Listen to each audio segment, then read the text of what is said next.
Olá, aventureiro!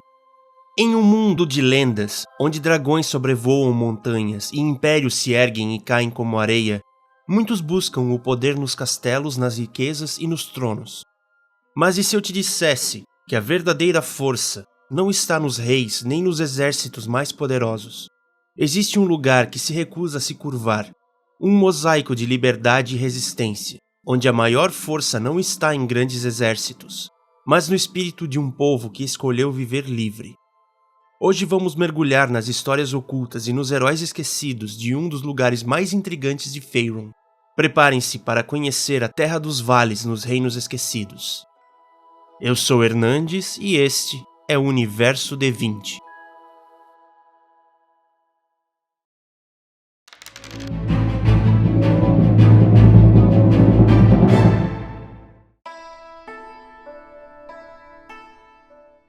As Terras dos Vales ocupam uma posição singular em Faerûn. Elas não são um reino unificado, mas sim uma coleção de comunidades independentes espalhadas ao redor da antiga floresta de Cor-Mantor. Cada vale possui seu próprio governo, tradições e exércitos locais, mas compartilham uma identidade comum baseada em liberdade, autossuficiência e desconfiança em relação a poderes externos. Localizadas entre grandes potências como Cormyr, Sembia e o Mar da Lua, os vales funcionam como um verdadeiro coração rural nos Reinos Esquecidos. Com suas vilas agrícolas, fazendas férteis e pequenas cidades mercantis. Historicamente, sua existência remonta ao Acordo dos Vales, firmado com os Elfos de Cor-Mantir, que permitiu o assentamento humano em clareiras da floresta, desde que respeitassem suas leis e limites sagrados. A partir desse acordo, iniciou-se uma das contagens de tempos mais comum no cenário, que é o Cômputo dos Vales. O povo dos vales é visto como reservado, mas honesto e hospitaleiro quando a confiança é conquistada. São conhecidos por valorizar o trabalho agrícola, a vida simples e a defesa da independência contra as constantes ameaças de vizinhos ambiciosos, como Sembia, Forte Zentil e até mesmo dos Drow de Umbra Eterna.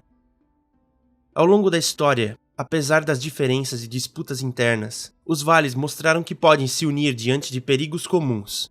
Essa união, representada no Conselho dos Vales, garante que, mesmo sem reis ou exércitos centralizados, a região continue sendo um bastião de resistência e liberdade em meio aos grandes impérios de Faerûn.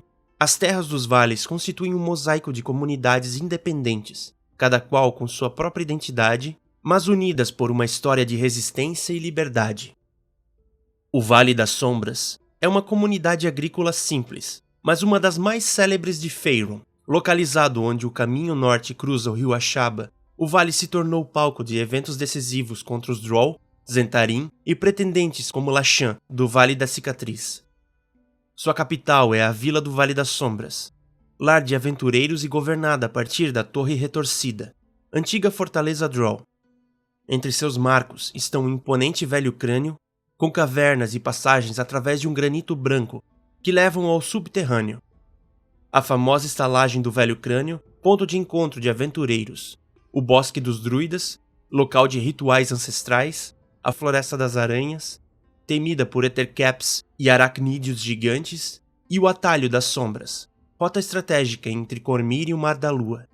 Religiosamente, destaca-se o Salão do Alvorecer, templo monumental de Lathander, ao lado de santuários para Shanti, Timora e Sylvanos. A Torre de Elminster, residência do mago, reforça a fama do vale como centro de poder arcano. Culturalmente, os habitantes são reservados e orgulhosos, vivendo em fazendas espalhadas, mas prontos a defender sua independência. Desde sua fundação por Ashaba em 906, o vale consolidou-se como símbolo de resistência e liberdade das Terras dos Vales. O Vale da Pena é uma planície fértil ao norte do rio Ashaba, marcada por fazendas e povoados simples, sem governante ou exército permanente. O vale é regido por reuniões comunitárias chamadas Encontros do Vale. Seus principais povoados são Ponte da Pena Negra, em rápido crescimento, e Cachoeiras da Pena, próxima às quedas que dão nome ao lugar, que é praticamente a capital desse vale. Entre os marcos locais estão a Torre de Colandotype, repleta de mistérios após a morte do mago que a erguera, e o enigmático Templo sob as Cataratas, alvo de rumores sobre cultos e contrabandistas. Culturalmente, o povo é simples, resiliente e apegado à terra, vivendo da agricultura e do comércio no Ashaba. Apesar de tentativas de invasão por Sembia e pelo Vale da Cicatriz, manteve sua independência graças às alianças com outros vales e ao espírito de cooperação que o caracteriza. O Vale da Daga, antes chamado de Vale Feliz, tornou-se símbolo de resistência após décadas sob o jugo de Forte Zentio. Sua capital, Cachoeiras da Daga, é uma cidade murada erguida ao pé das cataratas, que serviu como bastião de luta durante a ocupação. O território é formado pelas colinas da Daga, repleta de monstros, pela sombria floresta da fronteira e pelas montanhas da boca do deserto, antigas terras do reino anão de Tetimar. Entre seus marcos estão a amaldiçoada Torre do Condestável, o Ninho das Águias, altar sagrado dos anões, e a Luz de Lathander, templo reconstruído após a tirania Zent. A sua história é marcada pela resistência de Randall Morn, que após anos de guerrilha libertou o vale em 1369.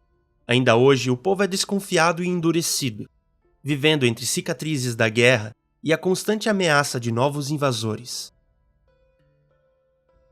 O Vale Profundo é conhecido pela convivência harmoniosa entre humanos, meio-elfos e elfos, tendo em Lua Alta sua capital.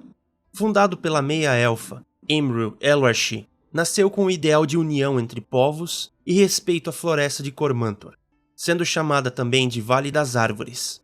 Sua sociedade é tolerante, mas firme na defesa da natureza, com rangers, druidas e arqueiros élficos, compondo a milícia local. Destacam-se o lago Eredruy, de águas sagradas, a sombria Vigília Negra, foco de forças malignas, e o Pico de Sangue, covil do dragão vermelho Fraxada. Religiosamente, o Templo das Folhas do Aprendizado, dedicado a Ogma, abriga uma das maiores bibliotecas dos vales. O Vale Profundo segue como símbolo de união entre raças e de defesa da grande floresta de Cormantor. O Vale do Rastelo é o mais antigo dos vales, com capital na cidade de Vale do Rastelo, hoje um dos maiores portos da região. Governado pelo Conselho dos Sete Burgueses, combina a tradição agrícola com prosperidade comercial. Entre seus marcos estão o assombrado Campo Frio e a Floresta de Velar, lar de criaturas perigosas e de um templo secreto de Aelistrai.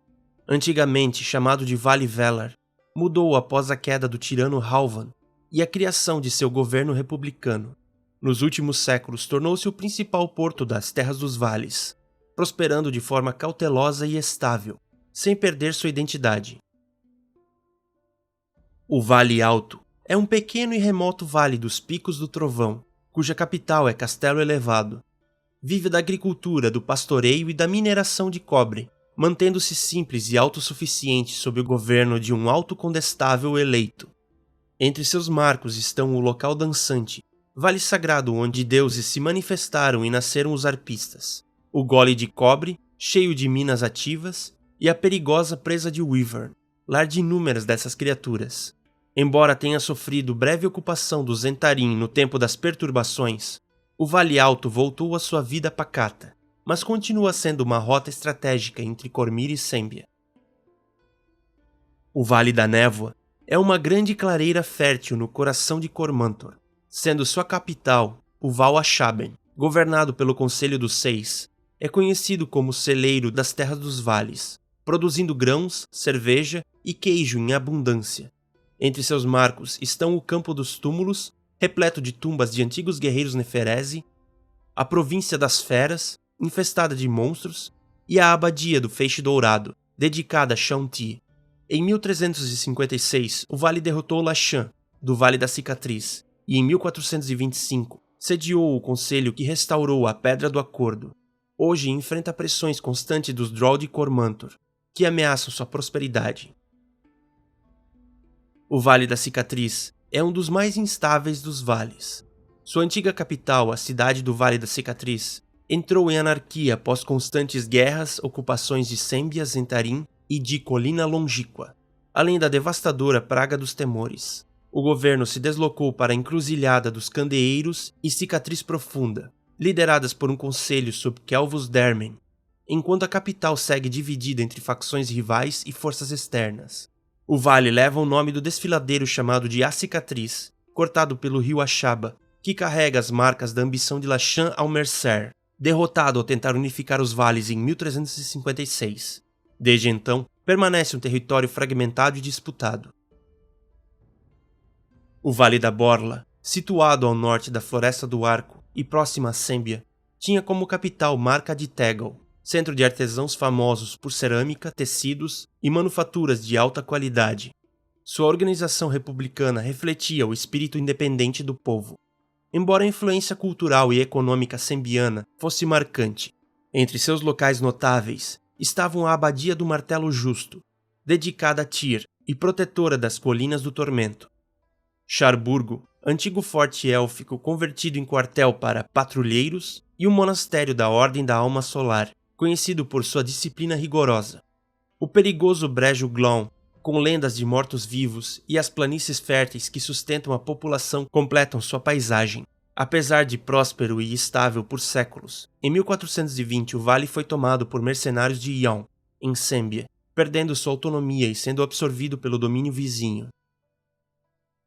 O Vale do Arco é o mais militarizado e mercantil das terras dos vales, governado pelas misteriosas Três Espadas, a partir da cidade da Ponte do Arco, um próspero centro comercial. Sua força militar é representada pelos Cavaleiros do Arco, patrulhas de cavaleiros pesadamente armados que defendem as fronteiras. A região é marcada pela Floresta do Arco, alvo de disputas entre preservação e desmatamento, pela cachoeira Arken e pela montanha Talagbrar, origem do rio que sustenta o vale. Entre seus marcos estão o templo de Shonti, chamado de a Recompensa da Deusa, e a fortaleza da Ponta da Espada, sede das espadas. Historicamente, o vale sempre viveu entre a rivalidade e a dependência de Sembia, combinando poder militar e riqueza mercantil para manter sua posição estratégica. O Vale da Batalha é uma região fértil atravessada pela estrada de Haltalvir, sempre marcada por guerras que lhe deram o nome. Sua principal cidade é Essembra, governada pelo Lord Ilmeth, centro mercantil e cultural do vale. Entre seus marcos estão o cinturão de fazendas e pomares, a terra dos Três Rios, com ruínas perigosas, e a floresta Yevon, rica em caça. Destacam-se também a Abadia da Espada, Templo de Tempos, erguido sobre ruínas, e a assombrada mansão de Aenkar, ligada ao antigo rei de Manto. Historicamente, o vale foi palco de tentativa de unificação de Aenkar no século XI e da derrota de Lachan ao Mercer em 1356. Hoje continua produtivo e resistente, mas segue exposto a conflitos e à ameaça dos Droll de Cormantor. O Vale da Lua foi um dos primeiros a surgir e assinar o Acordo dos Vales. Expandiu-se rapidamente e foi anexado pacificamente por Sembia em 1070. Deixando de existir como vale independente.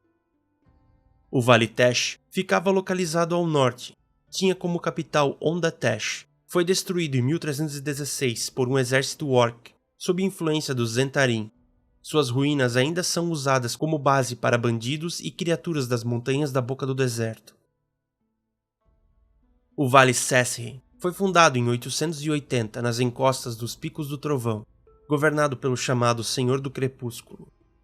Foi destruído pelo Vale do Arco em 1232, quando suas terras foram salgadas. Para que nada crescesse, os sobreviventes buscaram refúgio em Cormyr. A Terra dos Vales é marcada por uma população heterogênea e resiliente. Predominam os humanos, mas há forte presença de elfos e meio-elfos, principalmente nas regiões próximas a Cormantor, além de anões, gnomos e halflings, que se estabeleceram em comunidades próprias ou convivem integrados nas aldeias humanas. A ausência de grandes cidades e o predomínio de vilas e fazendas criaram sociedades descentralizadas, onde a vida é simples, mas nunca isolada. Os viajantes, aventureiros e mercadores que cruzam constantemente os vales tornam seus povos abertos ao contato externo, embora também cautelosos com estranhos. Na cultura dos povos dos vales, destaca-se o apreço pela independência comunitária. Cada vale tem seu modo de governo, de conselhos republicanos a lordes eleitos ou dinastias antigas, mas todos compartilham um forte senso de autonomia local. O espírito prático molda os costumes. O trabalho no campo, o comércio, a caça e a vigilância contra invasores fazem parte do cotidiano. Mesmo quando marcados por guerras e ocupações, os vales mantêm a tradição de se reerguer sem depender de grandes potências vizinhas. As festas e celebrações são simples, mas numerosas. Muitas giram em torno do ciclo agrícola, com colheitas celebradas por procissões a Chanty, banquetes comunitários e feiras de troca. O Festival do Escudo, em honra a tempos, é lembrado nos vales mais militares, como o Vale da Batalha e o Vale do Arco, enquanto o Lafander é celebrado com ritos ao nascer do sol, sobretudo no Vale das Sombras e no Vale da Daga. Algumas regiões também mantêm tradições próprias, como os encontros abertos do Vale da Pena junto às Cachoeiras da Pena ou as vigílias druídicas no Bosque dos Druidas no Vale das Sombras. A religião é plural e profundamente ligada à vida prática. Chauntea, deusa da agricultura, é a divindade mais popular, refletindo a vocação camponesa da região. Lafander inspira ideais de renovação e esperança, enquanto Tempus é reverenciado como protetor em tempos de guerra. Entre os elfos e meio-elfos, persistem cultos a Corellon Larenfian, Labella Zenoreth e Selûne, muitas vezes em bosques sagrados. Os Drow exilados de Cormantor introduzem tensões religiosas, mas também abriram espaço para manifestações mais raras, como o culto a Eilistrae, em certas áreas. Em suma, a Terra dos Vales combina a rusticidade agrícola com um espírito aventureiro e comunitário. Suas gentes são práticas, festeiras quando podem, devotas sem excessos e, sobretudo, fiéis a um ideal: viver em liberdade, preservando suas tradições mesmo diante das forças que, ao longo dos séculos, tantas vezes tentaram submetê-las. Na Terra dos Vales, a multiplicidade de povos e origens refletiu-se também em seus idiomas e dialetos. O comum é predominante e serve como língua franca em todas as vilas e rotas comerciais. Mas muitos habitantes, sobretudo meio-elfos e aqueles próximos a Cormantor, falam também o élfico. Anões do Vale da Daga e das Colinas do Sul preservam o anão, enquanto halflings e gnomos mantêm seus idiomas em círculos familiares e comunitários. Em algumas regiões mais isoladas, como o Vale da Pena, sobreviveram dialetos locais do comum, com expressões e sotaques peculiares que distinguem um vale do outro. A oralidade é forte. Canções, provérbios e histórias são transmitidos de geração em geração, reforçando a identidade de cada comunidade. Quanto ao governo, a característica marcante é a autonomia local. Cada vale tem seu próprio sistema, conselhos republicanos, como no Vale da Pena ou o da Névoa, lordes hereditários ou eleitos, caso de Vale das Sombras e Vale da Daga, ou ainda oligarquias mercantis, como no Vale do Rastelo. Não existe autoridade central permanente. Quando necessário, os vales se reúnem no Conselho dos Vales, fórum de deliberação conjunta que, embora simbólico, teve momentos decisivos, como a reafirmação da Pedra do Acordo. Essa fragmentação, ao mesmo tempo que garante liberdade, também torna a região vulnerável a pressões externas de Cormyr, Sembia e do Zentarim. A economia é essencialmente agrária, baseada no cultivo de grãos, criação de gado e produção de queijos, cervejas e tecidos rústicos. A fertilidade de terras como o Vale da Névoa e o Vale da Pena sustentou gerações, enquanto o comércio floresce em pontos estratégicos como Essembra, Ponte do Arco e o Vale das Sombras. A madeira das florestas, o minério das colinas e a cerâmica e manufaturas do Vale da Borla completam a variedade de exportações. A vida econômica é marcada por mercados locais e feiras, mas também pela constante presença de caravanas que transformam a Terra dos Vales em elo vital entre Cormyr, Sembia e o Mar da Lua e além.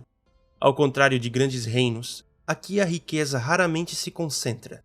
Ela se distribui em pequenas comunidades, moldando uma sociedade prática, resiliente e fortemente ligada ao trabalho coletivo. A Terra dos Vales se estende numa ampla faixa de terras férteis e florestas ancestrais, margeando o lendário Cormantor, e cercada por cordilheiras imponentes.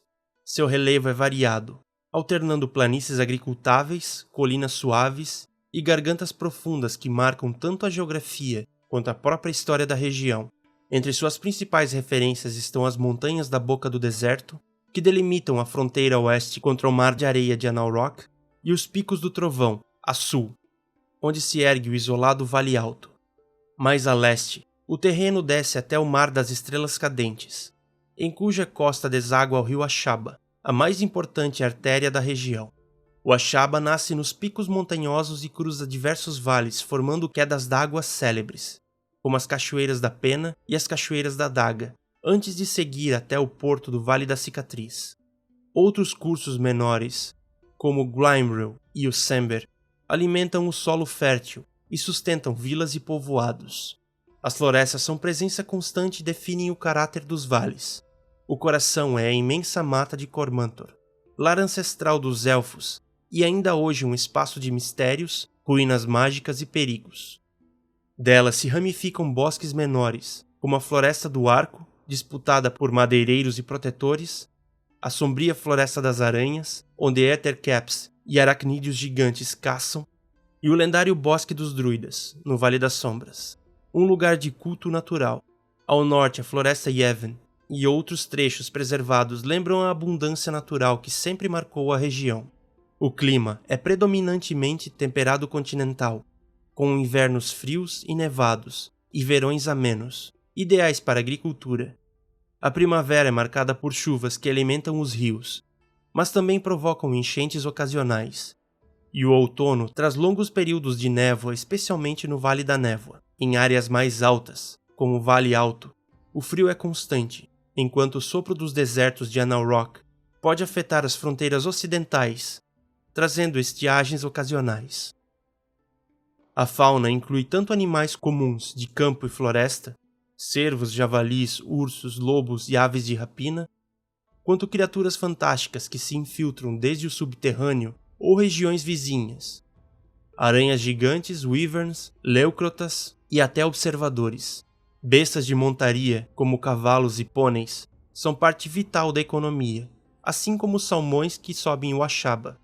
A flora é abundante. Campos férteis de trigo, cevada e legumes se alternam com pomares de maçãs e peras, além de vinhas em alguns vales. As florestas fornecem carvalhos, nogueiras e pinheiros, além de ervas medicinais e cogumelos de importância mágica, como o Helshar, da Floresta Yevon. Essa riqueza vegetal, somada ao equilíbrio entre cultivo e reflorestamento em locais como o Vale Profundo, sustenta tanto a vida comum quanto as práticas religiosas e arcanas. No conjunto, a Terra dos Vales é um mosaico de terras cultivadas e selvas vivas, onde a natureza nunca se deixa domesticar por completo, e onde cada rio, bosque ou colina carrega tanto um recurso vital quanto uma história lendária. A Terra dos Vales nunca foi um reino unificado, mas um conjunto de comunidades independentes, e isso moldou profundamente sua diplomacia. Cada vale preserva sua autonomia, mas compartilham interesses comuns quando ameaçados, unindo-se em conselhos ou alianças temporárias. A falta de uma voz única, contudo, muitas vezes os deixou vulneráveis a pressões externas. Entre os aliados tradicionais, destacam-se Cormyr e a corte élfica de Cormantor. Cormyr valoriza os vales como barreira estratégica contra Sembia e Forte Zentil, além de rota comercial vital. Sua ajuda já foi crucial em guerras contra invasores. Os elfos de Cormantor mantêm uma relação histórica, desde os primeiros pactos de convivência, e mesmo após o retiro élfico, ainda influenciam o equilíbrio cultural e militar da região. Em tempos mais recentes, os arpistas e aventureiros independentes têm atuado como defensores recorrentes, reforçando o ideal de liberdade que os vales prezam. No campo dos inimigos, o mais persistente sempre foi o Forte Zentil e seus Zentarim, que buscaram controlar rotas, explorar minas e subjugar vales inteiros como o Vale Tesh e o Vale da Daga. A influência sembiana também é constante, embora mais sutil. Em vez de conquista direta, Sembia age por meio de comércio, empréstimos e mercenários, corroendo a independência econômica de regiões como o Vale da Pena e o Vale da Borla. Outras potências vizinhas, como Colina Longíqua e seus governantes autoritários, também já disputaram influência sobre os vales. A diplomacia dos povos dos vales, em suma, equilibra-se entre a necessidade de resistir às ambições de reinos mais poderosos e a busca por apoio de aliados tradicionais. Essa postura defensiva e pragmática moldou sua reputação, povos livres desconfiados, mas também parceiros leais para aqueles que respeitam sua independência. A história da Terra dos Vales é a narrativa de um mosaico de povos e comunidades independentes que, apesar da fragmentação, sempre estiveram no centro de grandes acontecimentos de Faerûn. Muito antes do cômputo dos vales, as terras eram parte da Floresta de Cormantor, guardada pelos elfos, e os humanos eram apenas colonos ocasionais, toleradas em áreas limitadas. A partir de então, comunidades humanas se espalharam e firmaram entre si e com os elfos o chamado Acordo dos Vales, registrado na Pedra do Acordo, estabelecendo o princípio da independência mútua e do respeito às florestas de Cormantor. A queda de Mithranor, no século VIII, enfraqueceu as fronteiras élficas e abriu caminho para a ocupação humana em maior escala, dando origem aos primeiros povoados que se transformariam em vales. O marco fundador da identidade dos vales ocorreu em 906, quando o mago Ashaba derrotou os Drow, que haviam se apossado da Torre Retorcida, no Vale das Sombras, tornando-se o primeiro Lorde do Vale das Sombras. Ashaba deixou como legado o Pingente de Ashaba, símbolo da soberania local. Nos séculos seguintes, os vales prosperaram como terras férteis e rotas comerciais entre Cormyr, Sembia e o Mar da Lua. Cidades como Essembra, no Vale da Batalha, e Ponte do Arco, no Vale do Arco, tornaram-se polos mercantis. Ainda assim, a ausência de uma autoridade central fazia com que cada comunidade seguisse seu próprio governo, variando de conselhos eleitos a lordes hereditários, mantendo sempre a independência como valor fundamental.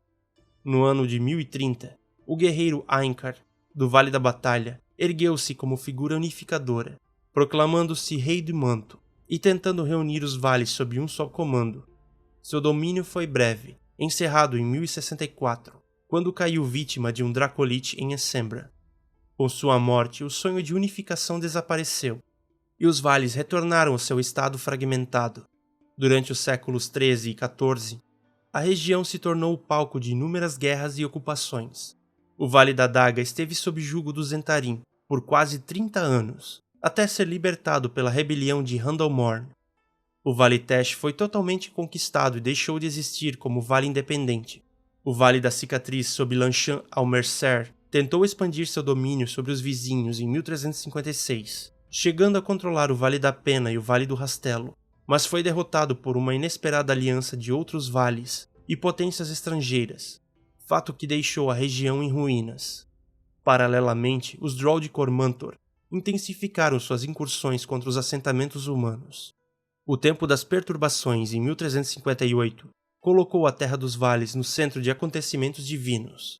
No Vale das Sombras, o próprio Bane tentou usar a Escada Celestial, e no Vale da Batalha, a Abadia da Espada tornou-se sagrada após a manifestação de Tempos. Essa era de caos reforçou a imagem dos vales como terras vulneráveis, mas também resilientes. Nos anos que se seguiram, os Zhentarim continuaram a ser a maior ameaça, dominando, infiltrando e tentando subjugar vales inteiros. Ao mesmo tempo, Sembia passou a agir não pela guerra aberta, mas pelo comércio e pela influência econômica, adquirindo terras, negócios e corrompendo lideranças em locais como o Vale da Pena e o Vale da Borla. O século XV trouxe novas transformações. Em 1420, o Vale da Borla foi invadido por mercenários de Yon e deixou de existir como entidade independente. Poucos anos depois, em 1425, o Vale da Névoa sediou um grande conselho dos vales, reafirmando os princípios do antigo acordo e restaurando simbolicamente a Pedra do Acordo como sinal de união. Já em 1428, o Vale do Rastelo firmou uma aliança formal com a restaurada Mithranor, fortalecendo os laços élficos. Enquanto isso, o Vale da Cicatriz, devastado por pragas e ocupações, caiu progressivamente sob a influência de Sembia e posteriormente dos Neferezi retornados. Na era atual, a Terra dos Vales continua dividida. Alguns, como o Vale da Névoa e o Vale Profundo, mantêm prosperidade agrícola e alianças culturais. Outros, como o Vale da Cicatriz e o da Borla, perderam autonomia. O Vale da Sombra segue como símbolo de resistência, palco de batalhas contra os Zhentarim e Drow, e lar de figuras lendárias como Elminster. Já o Vale da Daga vive em luta constante para preservar sua liberdade diante das sombras de Forte Zentil. Assim, a trajetória da Terra dos Vales é marcada pela tensão entre fragilidade e resiliência. Nunca um reino unificado, sempre um conjunto de povos independentes, mas cuja posição estratégica e espírito de liberdade fizeram deles protagonistas recorrentes das grandes histórias de Faerûn.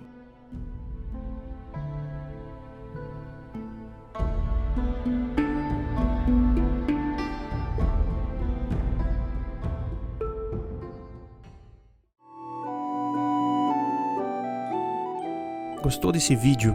Então dê um joinha para nos ajudar, inscreva-se no canal e ative o sininho para receber mais conteúdo. Acesse também as nossas redes sociais e aprenda mais sobre a história, personagens, lugares e monstros de Forgotten Realms e Dungeons & Dragons. Obrigado por assistir esse vídeo e até a próxima!